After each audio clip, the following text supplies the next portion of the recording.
আজকে আমি তোমাদের সাথে শেয়ার করব দেশি ফ্লেভারের রেড গ্রেভি চিকেন।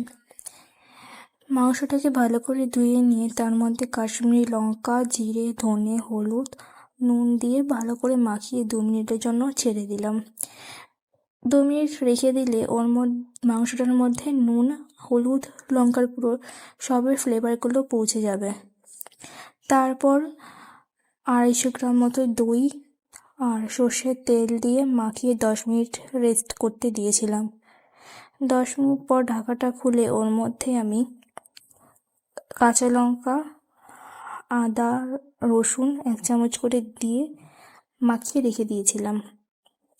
এদিকে একটা কড়ার মধ্যে ভাজা মশলা, শুকনো জিরে, ধনে আর গোলমরিচ হালকা ভেজে নিয়ে একটা মিক্সারে গ্রাইন্ড করে নেবে। তারপর কড়াইতে সর্ষের তেল দিয়ে গরম হয়ে আসলে ওর মধ্যে গরম মশলা আর কাঁচা লঙ্কা দিয়ে ভালো করে ভেজে নিলাম। ভালো করে ভাজা হয়ে আসলে ওর মধ্যে পেঁয়াজ দিয়ে লাল হওয়া পর্যন্ত ভেজে নেবে।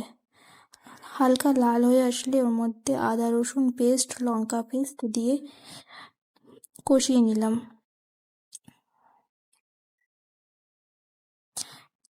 কষানো হয়ে আসলে ওর মধ্যে গোল গোল করে কেটে রাখা টমেটোগুলো একে একে দিয়ে দিলাম।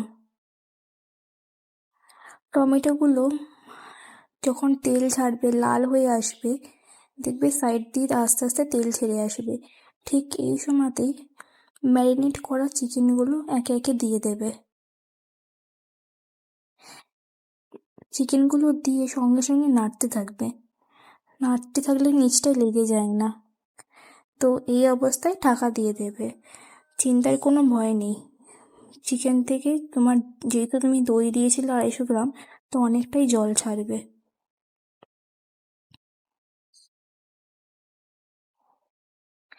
জল ছেড়ে আসলে ওই জল দিয়ে তোমার মাংস রান্না হয়ে আসবে।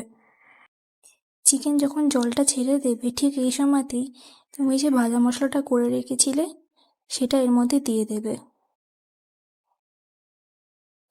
দিয়ে কষাতে থাকবে।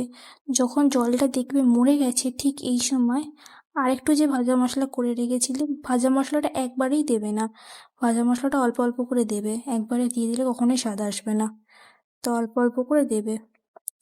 ঠিক এই সময় আরেকবার যে ভাজা মশলাটা ছিল আরেকটু, সেটা পুরোটা দিয়ে দেবে। মাংসটা লাল হয়ে আসলেই এর মধ্যে গরম জল দিয়ে দেবে। গরম জল দেওয়ার পর 20 থেকে 25 মিনিট এমনি এটাকে রেখে দেবে। 20 থেকে 25 মিনিট হয়ে গেলে ঢাকনাটা খুলে দেখবে মাংসের তরকারি তোমার রেডি। এবার এটিকে আপনারা ভাত বা রুটির সাথে পরিবেশন করতে পারেন। আর এরকম আরও ভিডিও দেখার জন্য আমাকে সাবস্ক্রাইব করে রাখুন।